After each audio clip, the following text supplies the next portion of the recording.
2024 State of the Borough Address.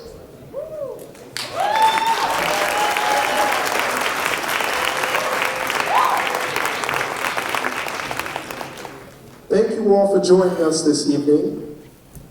We'd also like to thank our hosts, New York City College of Technology, CUNY, and our media partner, Brick Arts Media, Brooklyn's premier video producer of local news and social justice reporting.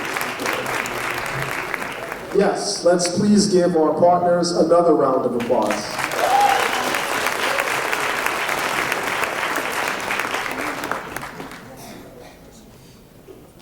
And now we invite to the stage your Deputy Borough President, the Reverend Kim Council, for tonight's invocation.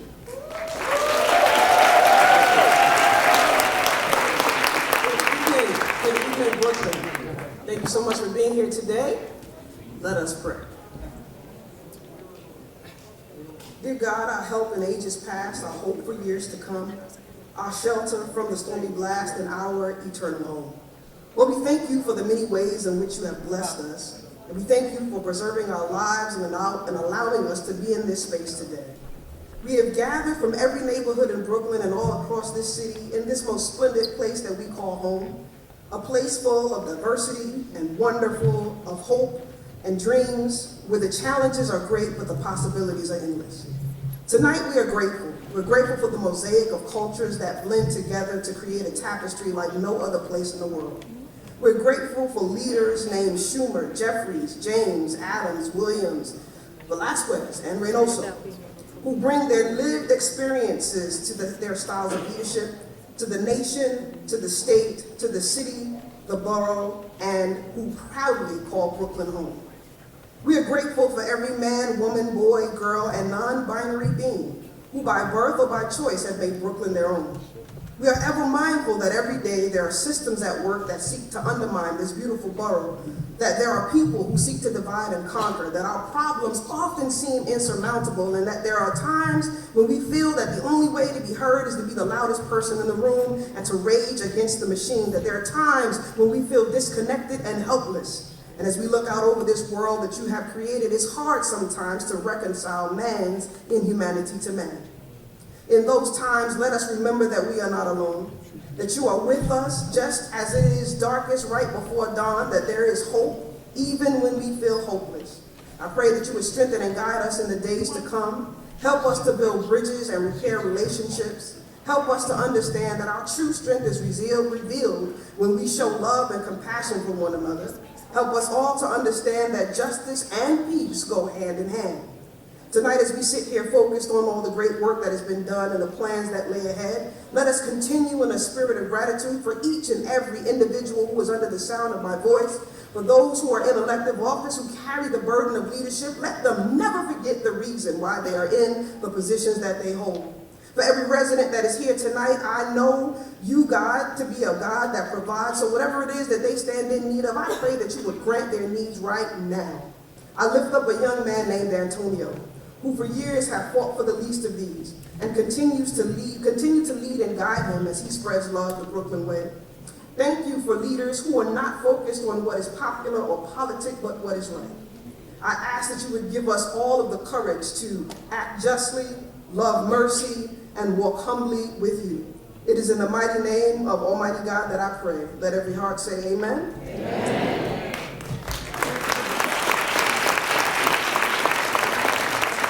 Thank you, Deputy Borough President. This 2024 sees this address in the year of the death of the 17th Brooklyn Borough President, the Honorable Howard Golden.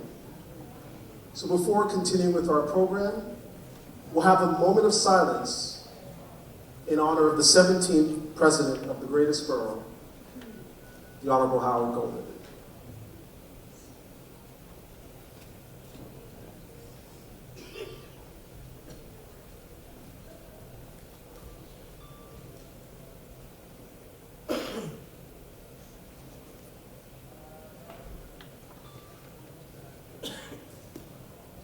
Thank you.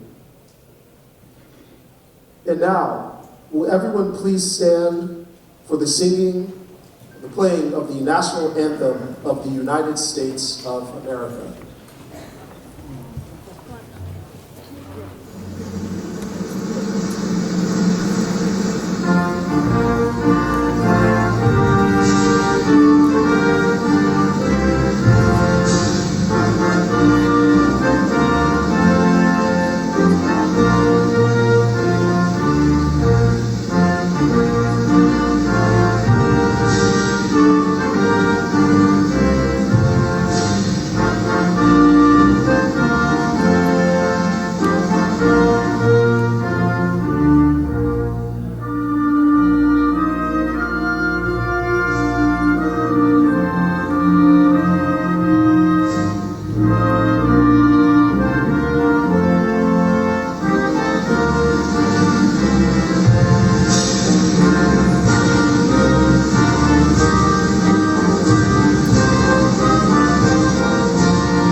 And now, let's hear it for our first speaker tonight, New York State Attorney General, Brooklyn's own, Attorney General Letitia James.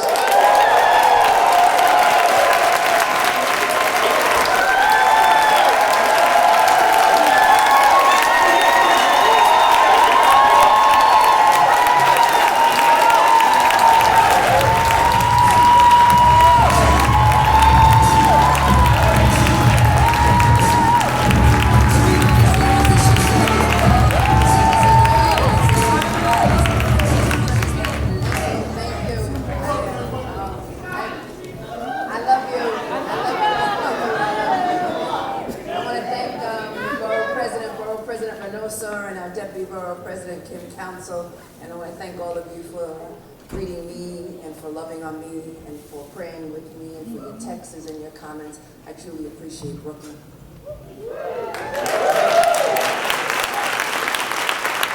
Because tonight it's really all about the Brooklyn way and the power of Brooklyn. You see, this morning, Speaker Adrienne Adams graced us at BAM, and she gave a powerful speech that can only be delivered in Brooklyn. Exactly. And tonight is a day to celebrate all that Brooklyn has accomplished in the past 24 months with our Borough President Antonio Reynoso leading the way. Now, we all know that behind every great man is a more extraordinary, smarter, and patient woman. So I want to acknowledge and thank his beautiful bride, his wife, Ileana.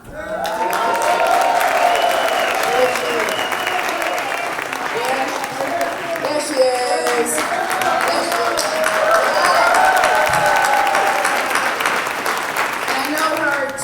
Their two babies are not here, but let's give it up for Alejandro and little Andres. I've known Antonio for many years. He was a city council member when I became the public advocate of the city of New York, the best public advocate, by the way, of the city. And it's been an honor to witness his compassion and his commitment to communities in Brooklyn and beyond. And that's been especially true during his tenure as Brooklyn Borough President. This city and this country, we face one unprecedented emergency after another. From unemployment, to gun violence, to economic impacts of COVID-19, the continued crisis in affordable housing, with Brooklyn being right at the center of this epicenter. We know these factors impact low-income individuals, and we also know that they disproportionately impact communities of color. But Brooklyn Borough President Reynoso has been a leader on a mission with bold and innovative approaches to addressing the issues plaguing our families each and every day. He has shown us that he will do whatever it takes and work with with whomever he needs to work with, all for the greater good. Over the past 24 months, he put an end to the illicit parking on the Borough Brooklyn Hall Plaza. Yes, yeah. He has aggressively pushed for the development of more affordable housing throughout Brooklyn, truly affordable housing for individuals who need it most. And I want to give President Reynoso a special shout out for focusing on Brooklyn's healthcare services by strengthening safety in their hospitals, especially for pregnant individuals and the babies, as he has promised. Because we all know that maternal health care is a major issue, not only in New York, but all across this nation. And we all know that as women of color, we die at a faster pace than any other group. And so it's really critically important that we thank Borough President Reynoso for focusing on this issue. For the first time in history, he allocated all $45 million of the 2022 capital budget to pregnancy care at Brooklyn's 3 public hospitals.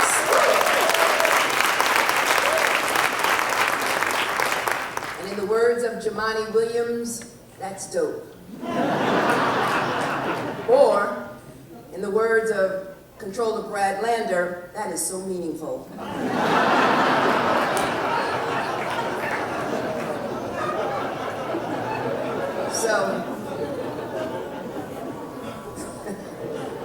So whether you're in Coney Island, is Coney Island in the house? Yeah. Crown Heights in the house? Yeah. Bed-Stuy in the house? Bushwick in the house? Grand Point in the house? Brooklyn Heights in the house? Fort Greene, Clinton Hill, you in the house? It's all good because we're all Brooklyn, right? Yeah. What is it? Oh, Lord, oh, Lord. Okay, and all the other counties and communities, yay! I love you all. Brooklyn is the center of the universe. It's the heart and the soul of our city. Mayor Adams has swag, but so does our borough president. And Brooklyn, my friends, I know all of you are in the house. Is Brooklyn in the house? Where's Brooklyn at? Well, Brooklyn is here, and the best, my friends, is yet to come, because my good friend Antonio is presente. And he is ready to lead and ready to love the Brooklyn way. Ladies and gentlemen, it is an honor and a privilege to work with our borough president, and it is an honor and a privilege to be from where? Brooklyn! God bless you. Thank you. Please, another round of applause for Brooklyn's own Attorney General Letitia James.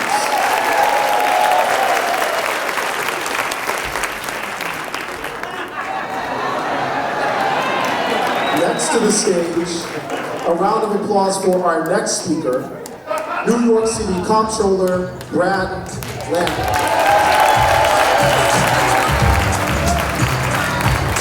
That was so meaningful.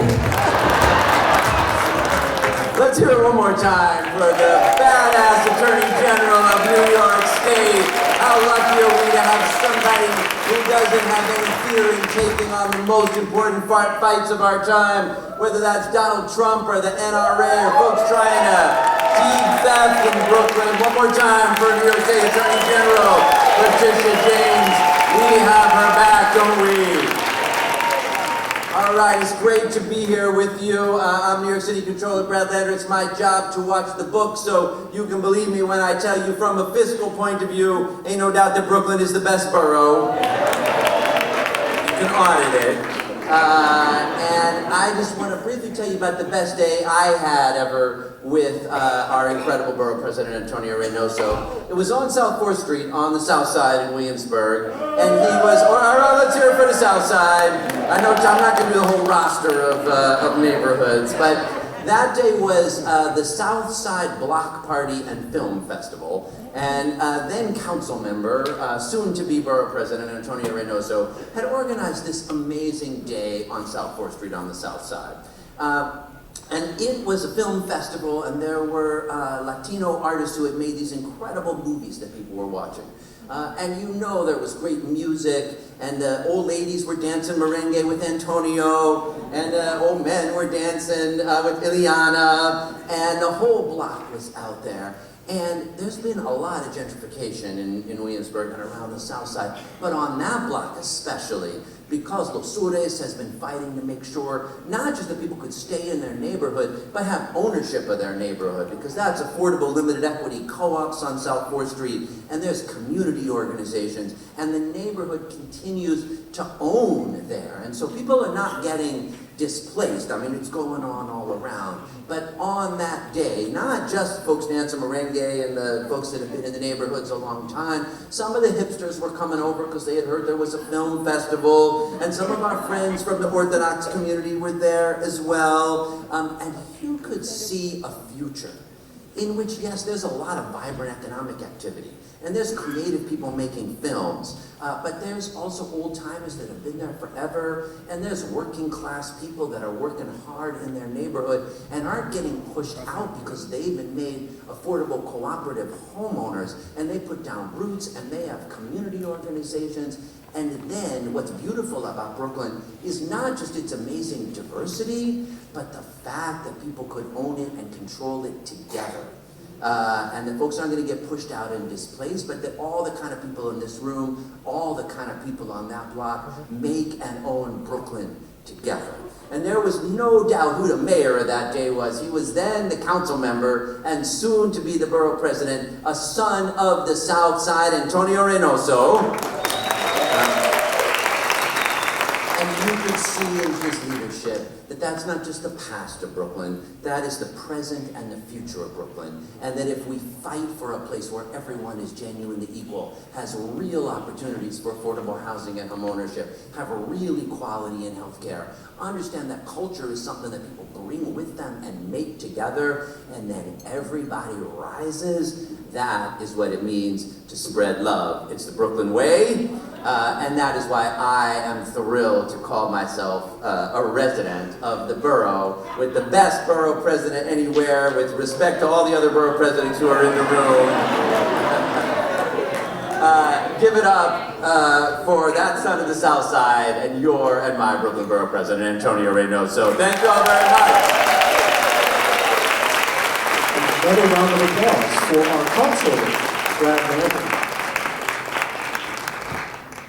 And now, give it up for Brooklyn's own 50 years of Grenadian independence, the public advocate, Jamani Williams.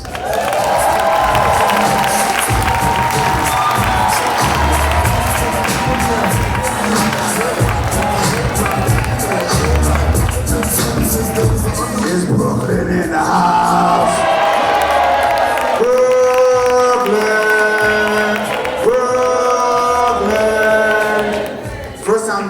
Just try to say it. I thought maybe some folks from Queens, because y'all didn't really say it right, so I had to come back out. My wife is from Queens, so you know what I'm saying? How's everybody doing? You all right? Thank y'all for being here. I'm excited to speak a little bit about my friend Antonio Reynoso.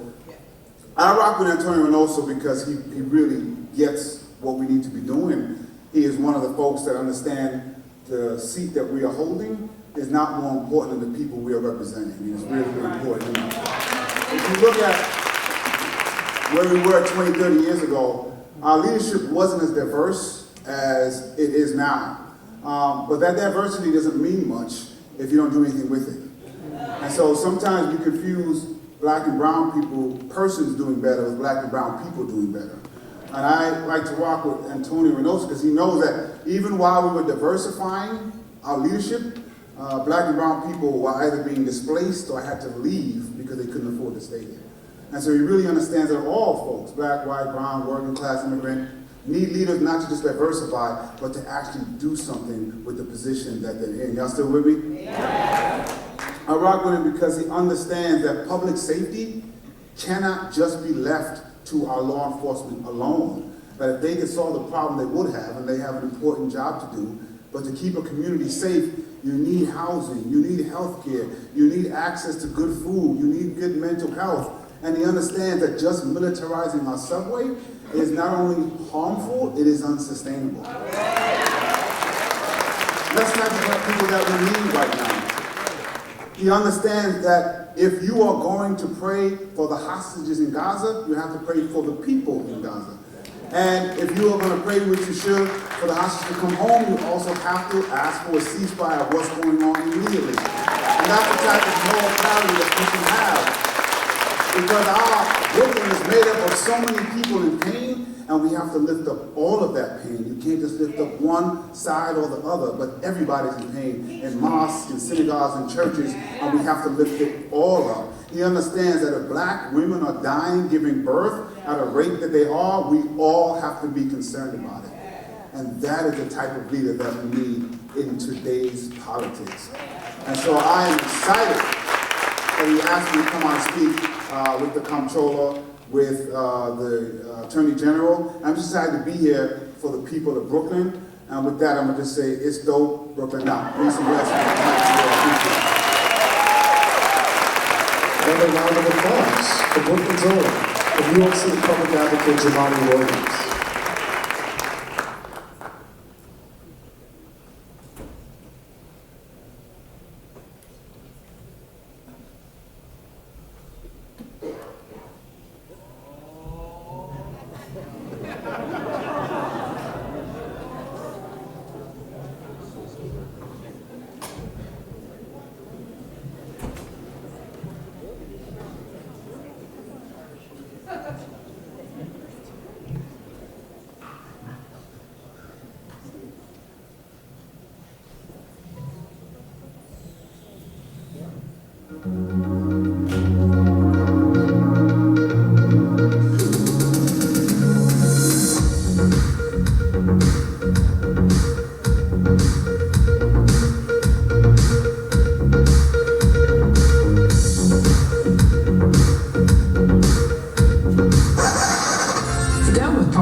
As Antonio Reynoso says, Ixnay, the spending on local celebrations. Yesterday we were celebrating Latino Heritage Month in Borough. It's the last celebration that we're going to be holding. And I was just sitting there thinking, we're about to celebrate Latino heritage when we have these 120,000 migrants that are here, mostly from Latin American countries. I just felt like we can do better, and it just sent the wrong message that we would celebrate instead of looking to provide resources for the crisis that we have at hand. We are now moving away from celebrations and moving into an office of service. So we're going to celebrate through service. What we're trying to do is stop just warehousing migrants, which is what it seems like we're doing, and start moving to making them a part of the fabric of New York City, whether it's jobs, getting them into schools, finding housing, just the overall care for them. We haven't been treating them like the potential residents of New York City that they're going to be. Brooklyn Borough President's Office recently released its comprehensive plan for Brooklyn. And what we're doing is a blueprint. Just being very thoughtful about how we're building and where we're building, what needs are in our community, and how we can start addressing those issues in a thoughtful, comprehensive way, and get back to planning and zoning, being able to assist people in health outcomes. We have the data, why not use it? This city doesn't work that way, Brooklyn will. You've made maternal mortality a main priority. Arguably the most important thing that I'm doing as a borough president. What we've done is given $45 million to the 3 public hospitals in Brooklyn. And my goal is to make Brooklyn the safest place for all women to have babies in 4 years. And I can make it the safest place for all women to have babies in the entire country in 8.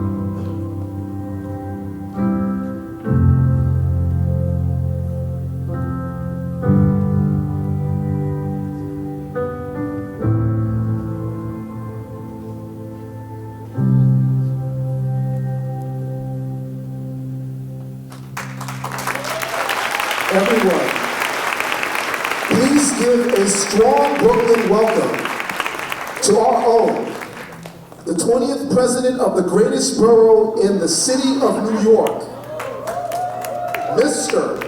Antonio Reynoso.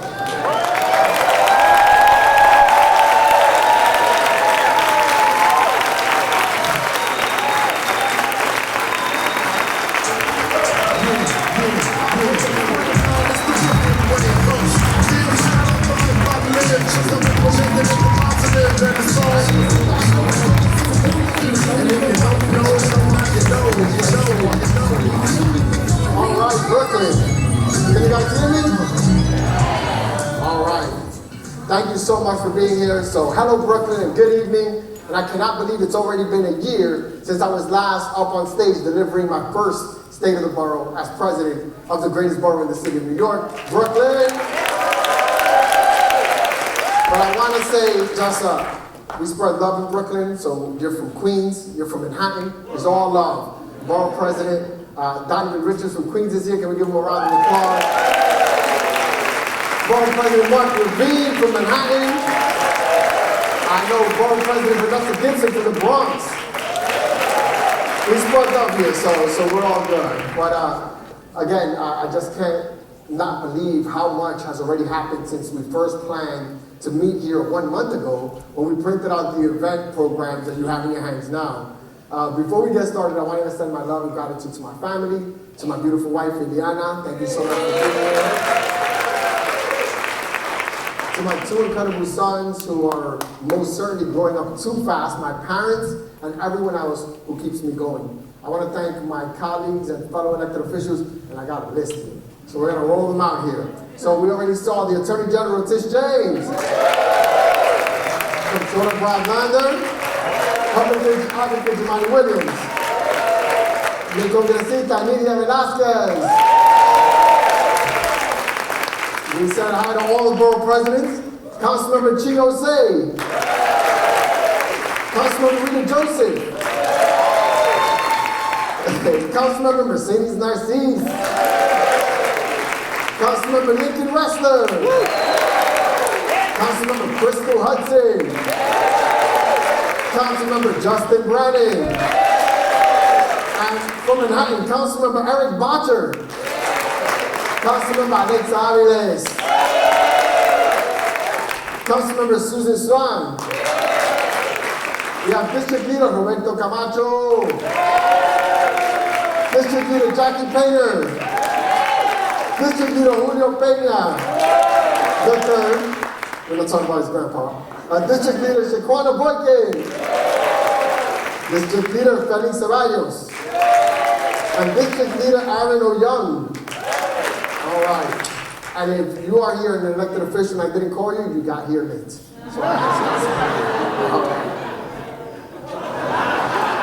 somebody will pick those up. It'll probably be me. I want to thank our generous host, CUNY Chancellor Felix Matos Rodriguez, and the New York City Council of Technology, and the New York City College of Technology President Russell Holzer. Can we give them a round of applause? Also, we all have to behave. We're on camera. I want to thank Brick, who is here capturing this event and is proving that Brooklyn does it best. So let's give it up for Brick. And of course, to my wonderful staff. You have no idea, this cannot happen without our staffs. We know how valuable they are, so I want to thank them for making this year possible and this moment possible. And Brooklyn, 2023 was a big year. We welcomed none other than Kim Council as Deputy Borough President. Yes, thank you for applauding for her. The deputy has been putting in the work, focusing on building partnerships with our houses of worship, enhancing our bids and merchant associations, and championing a Brooklyn free of gun violence. All the while, keeping the rap career on the DL. Isn't that right, MC Kid? Yes. They didn't think we would find that one. We did. I've been so grateful to have the Deputy Borough President, especially as I travel all over the borough, and yes, sometimes even crossing a bridge or two. We make the trek to City Hall, joining Councilmember Jennifer Gutierrez to fight for universal child care. Yes. Public Advocate Jamani Williams and Councilmember Alexa Aviles, Councilmember Crystal Hudson to fight for the How Many Stops Act. Councilmember Sandy Nurse to fight for commercial waste zones. Finally, they're finally moving forward. Thank you, Sandy. And countless other partners in the council to fight against budget cuts that pit those with little against those with less.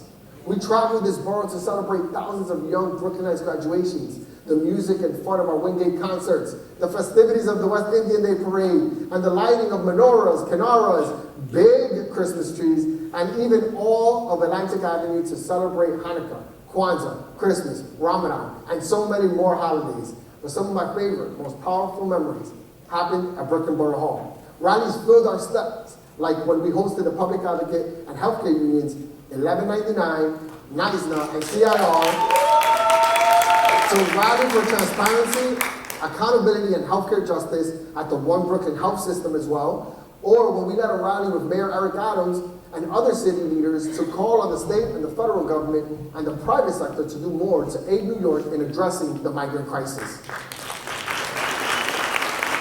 Celebrations filled our rooms. We celebrated Lunar New Year, Disability Pride, Caribbean American Heritage. We also hosted a winter and a summer village for kids, a week-long Brooklyn is Africa art exhibit, and our annual Ramadan Iftar. Right outside the building, our staff spent Thanksgiving distributing over 50,000 pounds of food to organizations addressing food insecurity and homelessness. And we even celebrated hip hop's 50th, sorry the Bronx, anniversary by hosting the Sherman Banfield Sculpture tribute to the greatest rapper of all time, Biggie Smalls.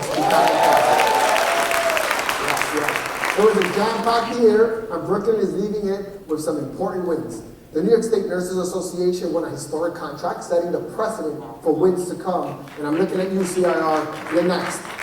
We finally convinced the state to apply for a federal planning grant to advance a 3.5-acre public park on top of decked-over portions of the BQE. And guess what? Yesterday, we got over $5 million for the planning grant for the BQE. Thank you, Congressman, the last day. We're making things happen. And after years of advocacy, Summer Streets arrived in Brooklyn. Can we give it up for Summer Streets? For more than anything, we are entering this year with the distinct clarity that our city is going through a tough time. This city is struggling to meet the very most basic needs of all New Yorkers, those who have been here for years and those who have just arrived. Homelessness in New York City has reached the highest level since the Great Depression. The city's rate for processing food stamps is the lowest it's been since 2006. And when it comes to cash assistance, the situation is even worse. The city processed just 28.8% of cash assistance applications on time, down from 82% the year before. And to that, the fact that the average timeline for repairing a single vacant NYCHA unit has surged to 370 days, nearly 5 times longer than it took to make repairs in 2019. And as we're all aware, budget cuts are ricocheting through our education system. Yet this is when we need our schools the most stable and at their strongest, and we're making these budget cuts. Hate is festering in this city. Asian hate, Islamophobia, anti-Semitism, homophobia, transphobia, and the only thing that will make a real difference in the long run are the institutions that teach empathy, integrity, and understanding. But when we need our senses of learning the most, we're forced to fight to keep them off the chopping block. It doesn't make sense. There really couldn't be a worse time. All of this is happening while over the course of 2 years, 180,000 people have traveled here from Venezuela, Ecuador, Senegal, Mauritania, and all over the world to seek refuge for a better life, only to be met with barriers of employment, long-term housing, and self-sufficiency. This is why in September, I announced a change at Borough Hall. See, when Marty Markowitz was in office, Brooklyn, give it up for Marty! That's my guy. When Marty was in office, Brooklyn wasn't on the map the way it is now. He made Brooklyn the international brand that it is today. Mr. Brooklyn, you'll always be Mr. Brooklyn. And when Eric was in office, he connected with every single pocket of our borough. He made sure that every part of our borough was seen, heard, and recognized. Now, it's my job to build on their legacies. In these challenging times, that means striking a balance between celebrating this borough and enhancing change or enacting change that people can feel in their everyday lives. So that's why I announced that our office would be celebrating through service. No longer will we be directing funding or staff resources towards parties or concerts, but instead towards providing our communities with real, meaningful aid. Our city services are strained, and we must all do our part to make sure that New Yorkers get what they need. Because yes, our city has it tough right now. But this is not the time for despair. It is not the time for infighting or excuses. It's time to get back to basics, to focus not on what we don't have, but on what we do have. Because New York City is the land of plenty, and you can't convince me otherwise. That's what makes our city special. No matter how hard it is, New Yorkers get to work and we figure it out. What does that mean for me as borough president? It means restoring Borough Hall as a center of service based on the realities of my power, influence, and resources. So here's what we have. We have money. I have capital funding. In our first year, we made history. And New York Magazine's Reasons to Love New York list. When we allocated the entirety of our capital funds, the $45 million that you've heard so much about, to the 3 public hospitals for maternal health care improvements. Since those allocations were made, the health and hospitals team has been hard at work, busy putting that money to use by building the best maternal health facilities in all of New York City. Just look at these beautiful plans from Wood Hall Hospital.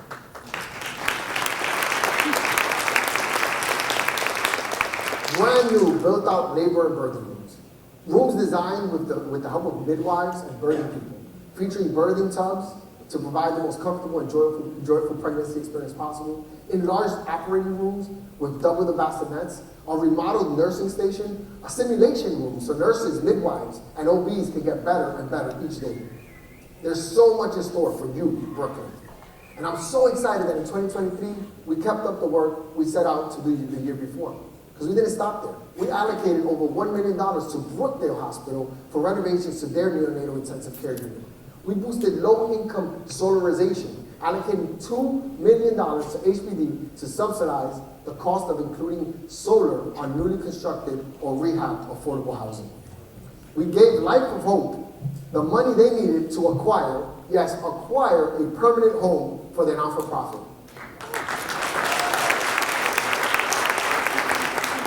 And there's more where that came from. Keep an eye out, because once applications open up, again next year, you can apply to acquire space for your not-for-profit too. So be ready. Everybody here that has a not-for-profit needs a space, we got money for you. But this work hasn't been without its challenges. Last year, we launched a project to boost small businesses in Brownsville. It was part of my State of the Borough last year. Yes, Brownsville. And what we uncovered was just how many structural barriers there are in their way. But don't worry, Brownsville, we've still got your back. The money's still parked there, it's not going anywhere. We will continue to do what we must to get the job done and get it right. And next year, I hope we have a different presentation for you. But thank you so much for your patience and grace. And throughout the year, we've embarked on new projects, new visions, and new initiatives too. We've allocated over $18 million to the Parks Department to keep the greenest pockets of our borough housing safe and accessible. Marty's clapping the loudest there, appreciate you. Nearly a quarter of that money went to the Bed-Stuy Parks Initiative, answering Councilmember Chiose's call to invest in Brooklyn's most under-resourced green space. We gave nearly $16 million to Brooklyn's public schools for STEM labs, hydroponic classrooms, auditoriums, gyms, cafeterias, and more. And we didn't forget about CUNY. We allocated $3.5 million to CUNY campuses across this borough. We made sure to provide, CUNY, give it up for CUNY. We made sure to prioritize Brooklyn's older residents too, giving $6 million to New York City Aging for capital improvements in 17 senior centers across this borough. And when Councilmember Yeager funded 3 ambulances for Hatsala Incorporated, we upped the total to 5, giving Hatsala Incorporated the money to buy 2 new electric ambulances, their first electric ambulances ever, so that they can continue to provide the best emergency care to Brooklynites, no matter your race, religion, ethnicity, or your ability to pay. Let's give it up for Hatsala. Those are just capital dollars. We have discretionary funding too. I was proud to give funding to 69 NYCHA tenant associations for programming support like Family Days and Backlog giveaways, something that's never been done before. They're going to come back for it next year too, right? I already know. And I was proud to give $20,000 to save the Magnolia Tree Earth Center, a hub of environmental education and advocacy founded by the one and only Ms. Addie Parker. In this next year, we'll be putting the full force of that money towards social services and aiding communities. We'll be celebrating, don't you worry, we're still going to celebrate it. Because you're young. But celebrating through service. Because on top of the funding, we also have space. Big, beautiful Brooklyn Borough Hall. Space where we've hosted a bustling maternal health expo chock full of workshops and classes and free resources for expecting mothers. Where we welcome hundreds of neighbors for a sustainable building resource fair to help build building owners comply with the local law to green their buildings. Shout out to Councilmember Lincoln Ressler. And we've offered up Borough Hall to our mayor and governor for asylum seeker relief to be used in any way that can help our newest residents find stability here. Just today, we opened up our doors as a satellite asylum application help center, partnering with the mayor to make that happen. By the time we're fully up and running, we're hoping to hit 45 appointments every single day, starting with work authorizations that'll get folks to work, which is what they want to do, and shifting wherever we're needed and however we can be most helpful. Because we believe in being a good neighbor, which is why, along with bringing resources to Borough Hall, my office is teaming up with Councilmember Ressler, the Downtown Brooklyn Partnership, and WXY Studio to see how we can bring new beauty and long overdue improvements to Columbus Park right outside Borough Hall. And a few weeks ago, we got to hear all of your ideas for the future of Columbus Park. Over 100 Brooklynites joined us. We met at the famous Borough Hall, the famous Borough Hall skateboarders. We heard from new parents, longtime residents, and we imagined a park full of everything, from playgrounds, open space, and public art. But it doesn't stop there. On top of funding, and on top of space, we have an incredible staff, teams of people that got into this work because of their love for this city and its residents. Our programs team, which will be using their mastermind planning skills to curate events designed to celebrate through service, from tax prep sessions to community baby shower funds. Our community affairs team, who put public safety at the forefront as they traveled this borough, attending precinct council meetings and clergy council meetings, convening with pure violence groups, and unifying the work on gun violence. And our constituent services extraordinaires. They hosted resource fairs all over the borough, focusing on everything from tenants' rights to rat mitigation. They even made their way to Coney Island the night before September's massive storm to hand out rain barrels to hundreds of Brooklynites. But more than anything, when Brooklynites called, emailed, or yes, even snail mailed, people are still sending letters to us. The calls did not go unanswered. 3,600 cases just this past year. Can you believe that? That means that when the Department of Education promised a Brooklyn mother that she'd be reimbursed for special needs services that her son requires, but the money never came, we made sure it did. When the sprinklers weren't working at Bath Playground in the dog days of summer, we made sure the Parks Departments made those repairs. And when we got reports that a nitro pump was flooding, we made sure that the leak was addressed immediately. And that's deeply important. Justin Brandon is not the only people filling potholes. In Borough Hall, my staff is working hard to deliver a Brooklyn for all. And we're not at it alone. Because we also have our community boards. Shout out to the community boards. Yes, Camacho, we hear you, Camacho, we hear you. Nearly 900 people who love their communities and volunteer their time towards advocating on behalf of their neighbors. Last year, Brooklynites responded to my call for applications with a resounding 28% increase in applications over 2022. And this year, the applications just hit over 1,000 again this year. So, this is great news because fulfilling our mission to make community boards diverse and representative will require all of the voices and perspectives that we can get. And we are doing our part at Borough Hall to make sure community boards are well-resourced and supported as the full-fledged city agencies that they are supposed to be. Something we spent the last year advocating hard for. Now, last but not least, we have our formal role in the development of Brooklyn. And this year we really stirred things up because our city is special for many reasons, most of them good. But there is a major way in which our city gets it wrong. Planning. Plain and simple, in New York City, we do not plan for things as simple as making sure every neighborhood has adequate parks, has adequate schools, or affordable housing. This city has no 10 or 20-year vision to guide our growth, investment, or how resources are directed. Nearly every other major city in the world has this, and they're called comprehensive plans. London has the London Plan. Delhi has the Development Authority Master Plan. Mexico City has the General Development Plan. New York City has nothing at all. Because here, in the greatest city in the world, we don't plan, we only zone. And as a result, inequities run deep. Just look at housing. All right, bear with me here. We've long been looking down the barrel of a housing crisis. Yet in Brooklyn, some neighborhoods get away with contributing no new housing, while other neighborhoods do all the work. For example, Community District 1, which includes Greenpoint and Williamsburg, added 18,500 units between 2010 and 2020. Want to know how many units were built in Community District 18? Which is Canarsie, Bergen Beach, Mill Basin, Flatlands, Marine Park, Georgetown, and Mill Island? 500. That's almost 40 times the number of housing units created in one district over another. When it comes to affordable housing, the disparity is even more stark. Over a 10-year period, Community District 5, East New York, New Lots, and Starr City constructed and preserved over 12,000 units of affordable housing. Give a round of applause.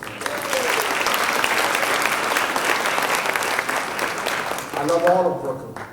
I love you all. Because Community District 10 of Bay Ridge, Dyker Heights, and Fort Hamilton, the number is a meager 7 units. 7 units.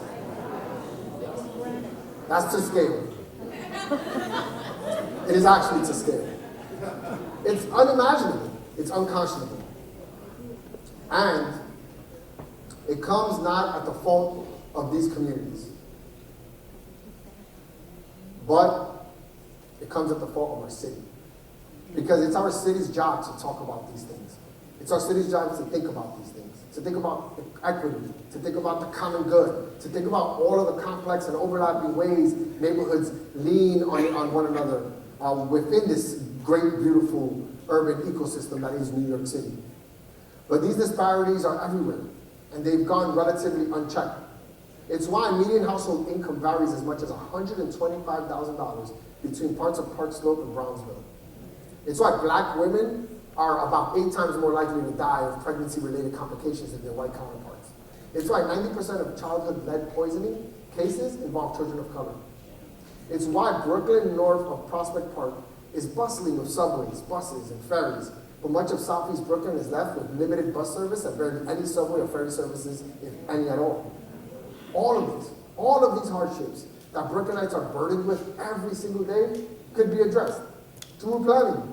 Real, thorough, extensive, comprehensive planning. That is the norm everywhere, but here. That's why this year, I released my comprehensive plan for Brooklyn, the largest borough-specific planning effort ever done.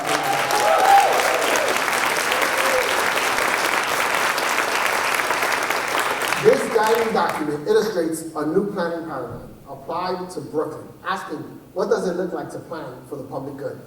What does it look like to return to the heart of why we plan? To provide residents with everything they need to be healthy, housed, and supported. Our comprehensive plan balances communities' needs for healthcare, housing, transit, jobs, and much more. It clarifies local as well as citywide needs, and it sets expectations so that we can all play a role in meeting the needs of this borough and this city. It's a proposal for a different way to manage the city, a model for planning citywide, and a chance for New Yorkers to see the planning that's possible, that we deserve, and that we should fight for in this city. And we're already seeing what this action looks like. In accordance with the plan, our office has initiated legislation with the help of our colleagues on the council. We're tackling last mile distribution centers that pollute our air. We're ensuring small businesses like daycares aren't kicked out of their city lease properties with no notice, and we're removing barriers to street safety projects. And we're not going at it alone. We're building new partnerships in government and communities to build the plan's vision for a healthy, housed, and supported Brooklyn. Which means, when we see Asian American community flourish in Brooklyn, but services lag behind, we partner with Asian Americans for Equality to better support Brooklyn's small business owners in the languages they speak. We'll be offering one-on-one business counseling and education opportunities in English, Chinese, and Korean, as well as access to affordable small business loans that can make all the difference. We're also gearing up to tackle the deep theft taking central Brooklyn by storm, targeting black homeowners and robbing them of the titles to their own homes. Because part of the problem is building new housing, yes, but another is protecting existing home ownership. I'm proud that Brooklyn has its first ever comprehensive plan, and I look forward to the day when the entire city of New York has one. But until then, decisions like where housing and schools are built rest on something that is far too fickle, political will. All too often, we see housing, funding, and social services used as a pawn in a political game. We see decisions designed around elections instead of good governance, which is why last month I announced a new partnership, a partnership that spans boroughs and has been a long time coming. And I'm really excited about this one. Together with Councilmember Eric Botcher of Manhattan, we are putting together a league of pro-housing elected officials. And already this month,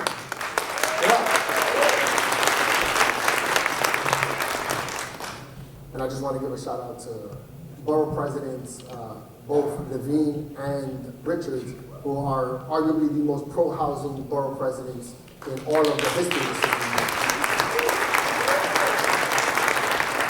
And already this month, city and state legislators and their staff convened at Borough Hall to learn just what that means. Because elected officials may not agree on everything, but we should be able to agree on the facts. This city is in a housing crisis. And when I say crisis, I mean it. Crisis has become a buzzword, used by whomever, whenever, to the point that people are desensitized to it. And I get it. But if it's a crisis, why isn't anyone doing anything about it? Because from where I sit, it's pretty clear that we're in a code red housing and homelessness emergency. And I want to be sure everyone understands that. For too long, this city and its leaders have acted like they have a choice of if and when to build housing. When that privilege expired, long ago. The latest numbers show housing access in our city is the worst it's been since 1968. Last year, vacant rentals dropped to 1.4%. A healthy vacancy rate should be between 5 and 8%. Just think about that. Instead of landlords competing for tenants, we have New Yorkers competing for homes. It's not right. We've got it all wrong.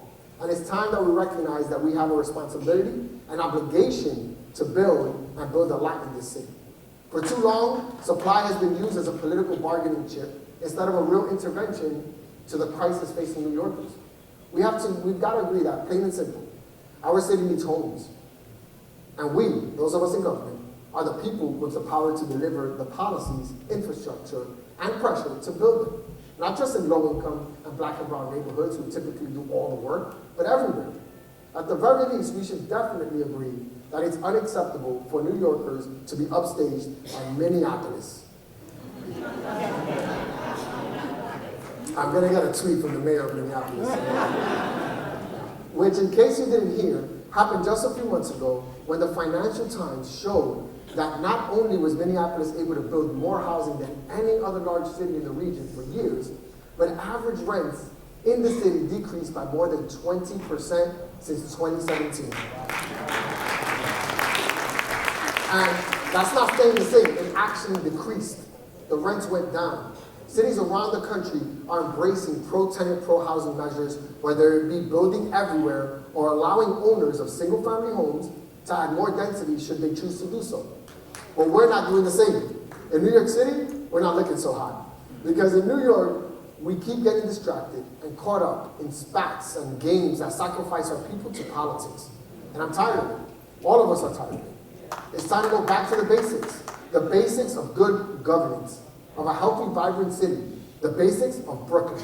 Because while this city is facing new problems, climate change, evolving technology, changing jobs, the solutions will always be born from who we are as New York. Take freight, for example. New York City is facing mounting pressures to address how we move goods around our borough and in our city in a way that is safe, sustainable, and efficient. Well, did you know that in the 1930s and 40s, New York City had the largest, most frequently used, and best known port in all of the world? There's two people know that. In 1939, the Port Authority employed 400,000 people. Today, the Port of New York and New Jersey combined employ half that number. The Red Hook Container Terminal is the only, Red Hook. You always know when they're in the building. The Red Hook Container Terminal is the only container terminal left that can provide direct vessel access to Brooklyn. And 90% of goods are moved into and around our city by truck. The port's heyday ended in the 50s as federal policies and car-crazy leaders like the horrible Robert Moses ushered in a new era that shifted transportation from water to blacktop. The shift to trucking has not been without consequences. The decline of maritime industry meant a loss of jobs and public and private disinvestment from our waterfront infrastructure.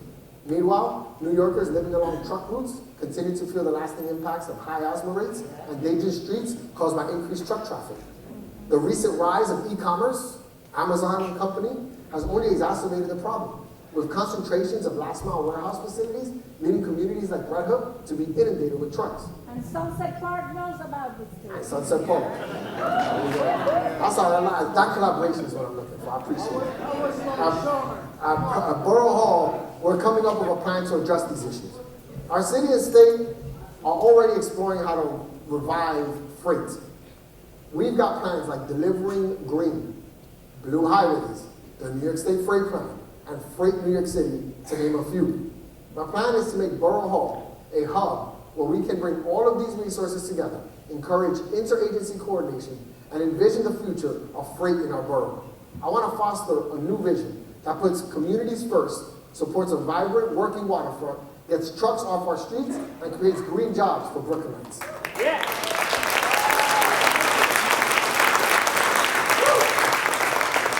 And we're doing it not by reinventing the wheel, but by remembering why our city became a hub of commerce in the first place, our waterways. What it comes down to, at the end of the day, is who we are and who we always have been as New Yorkers. We are a city that does not make excuses, no matter the circumstances we are born into, no matter the challenges we face. We show up for this city and we deliver on the dreams of opportunity in which New York was born. We don't fearmonger. We don't pit those with little against those with less. We use whatever we can to do right by ourselves and our neighbors. I love New York. I love Brooklyn. And I refuse to accept a scarcity mindset, even and especially in the face of adversity. Our parents, our grandparents, who chose New York as a home, didn't do so because the city is free of hardship or because it's always easy. No, they decided to call New York home because of the promise it stood for. The promises we must continue to stand for. It's time to return to basics. And in Brooklyn, that means never giving up, never making excuses, and never abandoning our neighbors. In this borough, the County of Kings, that means spreading love, because it's the Brooklyn way. Thank you so much and have a great night.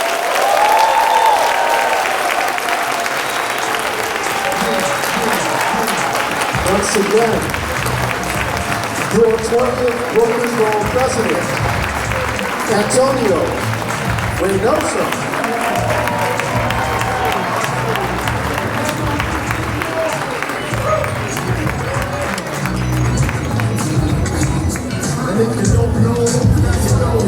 Thank you all for having attended the 2024 State of the Borough Address by Brooklyn Borough President Antonio Reynoso. We ask that everyone wait until the usher at the end of their row directs